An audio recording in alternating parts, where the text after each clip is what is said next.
বিন্যাস সমেশ অধ্যায়ে যতগুলো টাইপ আছে তার মধ্যে সবচাইতে বেশি ইম্পর্টেন্ট হচ্ছে এই টাইপ 3। পরীক্ষায় সৃজনশীলে সবচাইতে বেশি প্রশ্ন এই টাইপ থেকে হয়। এটা 7 স্টার টাইপ। কয়টা স্টার হলো? 7 স্টার। আসবেই পরীক্ষায় প্রশ্ন, মন দিয়ে শোনো। পরীক্ষায় কি বলবে জানো? তোমাকে বলবে কতগুলা বস্তুকে একত্রে বা পাশাপাশি রেখে বা না রেখে বিন্যাস।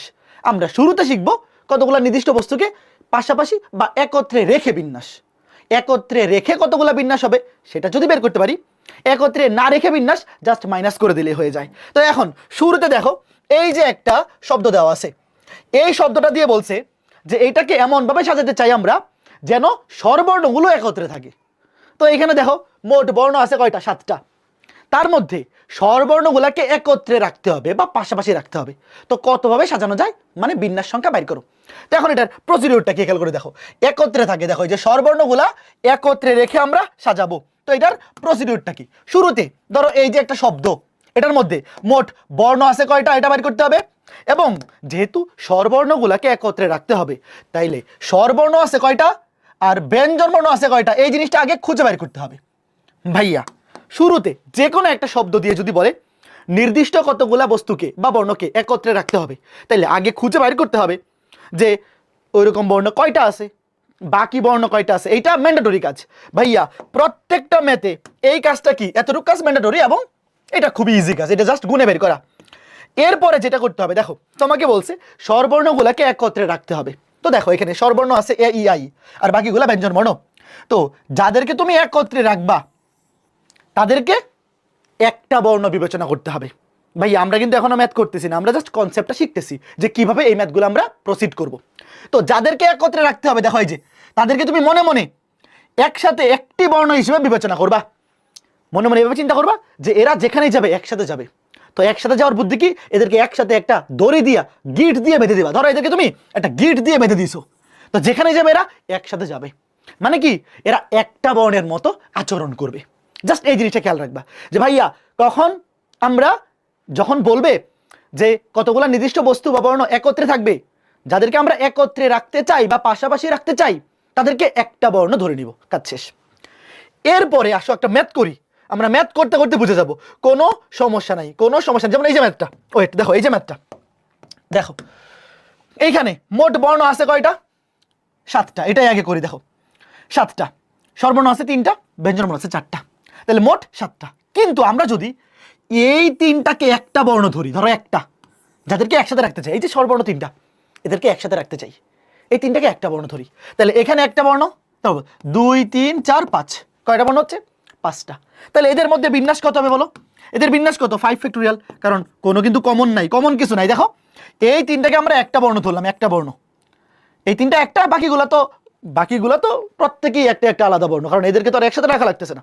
তাহলে এই 3টাকে একটা, যেহেতু এদেরকে একসাথে রাখবো, বাকিগুলো 2 3 4 5, তাহলে মোট বিন্যাস হতে হবে 5 ফ্যাক্টোরিয়াল।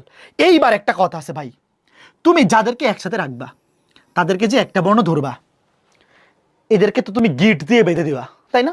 যাতে এরা একসাথে যায়, যেখানেই থাকে একসাথে থাকে। এখন কথা হচ্ছে, এদেরকে যখন তুমি গিট দিয়ে বাঁধবা, এদের নিজেদের মধ্যে তো বিন্যাস হতে পারে। দেখো এখানে মোট স্বরবর্ণ আছে 3টা, এটা ধরো এরকম হইতে পারে এ ই আই, অথবা এরকম হতে পারে ই এ আই, অথবা আই এ ই, অথবা আই ই এ, হইতে পারে না? কথা বুঝতেছো? এই 3টা বর্ণ যেখানেই যাবে একসাথে যাবে, কথা সত্য। কিন্তু এদের নিজেদের মধ্যেও তো বিন্যাস আছে, সেটা কত? 3 ফ্যাক্টোরিয়াল, কারণ 3টা নিজেদের মধ্যে সাজতে পারে কত হবে? 3 ফ্যাক্টোরিয়াল। এইবার বলো এদেরকে কি করতে হবে? গুণ করতে হবে। বলো তো গুণ কেন? গুণ কেন? কারণ অসম্পূর্ণ কাজ ভাইয়া, এই 3টা মিলে কিন্তু অসম্পূর্ণ কাজ। পুরা বিন্যাসটা হবে 7টা মিলে। টোটাল বর্ণ আছে 7টা, সম্পূর্ণ ঘটনা তখনই ঘটবে যখন একসাথে কয়টা হবে? 7টা হবে। তো এইগুলা কিন্তু অসম্পূর্ণ কাজ। কেউ আবার ভাইবো না যে ভাই এখানে তো 5টা হয়ে গেছে, এখানে 3টা 8টা, না।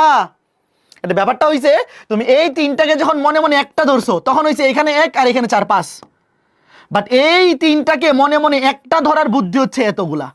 তাহলে এই 2টাকে গুণ করে দিব। বুঝছো ব্যাপারটা? এটার মধ্যে 8টা হয় নাই আসলে, এইটার মধ্যে কিন্তু এইটাও আছে। বুঝছো? একটা হচ্ছে কমন, মানে এটার মধ্যে এটার মতো কমন আছে। তো আসলে 8টা না, আসলে টোটাল বর্ণ এখানে 7টাই আসবে। তো কি করবা?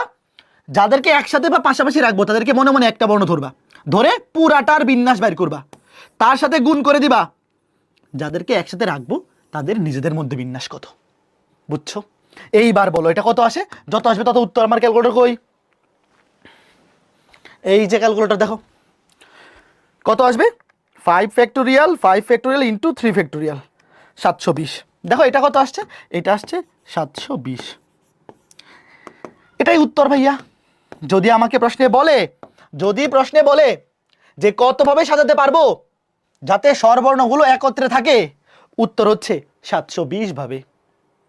এইবার যদি প্রশ্নে বলে যে কতভাবে সাজাইতে পারবো যাতে স্বরবর্ণগুলো একত্রে না থাকে, বুঝছো, স্বরবর্ণগুলা একত্রে না থাকে, তাহলে কেমনে করবো? এই যে দেখো ভাইয়া, সবার আগে তুমি বাইর করবা স্বরবর্ণগুলাকে একত্রে রেখে বিন্যাস। দেখো এটা আমি বাইর করছি, এটা আমি বাইর করছি, স্বরবর্ণগুলাকে একত্রে রেখে বিন্যাস। আর প্রশ্নে যদি বলে যে না রেখে বিন্যাস, তাহলে উত্তর কি হবে? দেখো স্বরবর্ণগুলাকে একত্রে না রেখে বিন্যাস হবে মোট বিন্যাস থেকে স্বরবর্ণগুলো একত্রে রেখে বিন্যাস যত, সেটা মাইনাস। এবার দেখো মোট বিন্যাস কত, মোট বর্ণ আছে 7টা, সবগুলাই ভিন্ন ভিন্ন। তো এই যে একটা শব্দ মোট 7টা ভিন্ন ভিন্ন বর্ণ আছে, তার মোট বিন্যাস তো 7 ফ্যাক্টোরিয়াল, কারণ 7টা থেকে তুমি সবগুলাই নিবা 7 ফ্যাক্টোরিয়াল। দেখো এই যে 7 ফ্যাক্টোরিয়াল। তো মোট বিন্যাস থেকে স্বরবর্ণগুলা একত্রে রেখে বিন্যাস যদি মাইনাস করে দেই, তাইলেই বাকি যে বিন্যাসটা বেরোবে সেটা হচ্ছে একত্রে না রেখে বিন্যাস। বুঝছো ভাইয়া? মোট বিন্যাস হচ্ছে 7 ফ্যাক্টোরিয়াল। এই 7 ফ্যাক্টোরিয়ালের মধ্যে কিন্তু কোনো কন্ডিশন নাই। এই 720টা বিন্যাসে স্বরবর্ণগুলো একত্রে থাকবে, তাহলে মোট বিন্যাস থেকে এই 720টা মাইনাস করে দিলে বাকি যেগুলো থাকবে 4320টা, 4320টা ওগুলাতে স্বরবর্ণগুলো একত্রে থাকবে না। বুঝছো?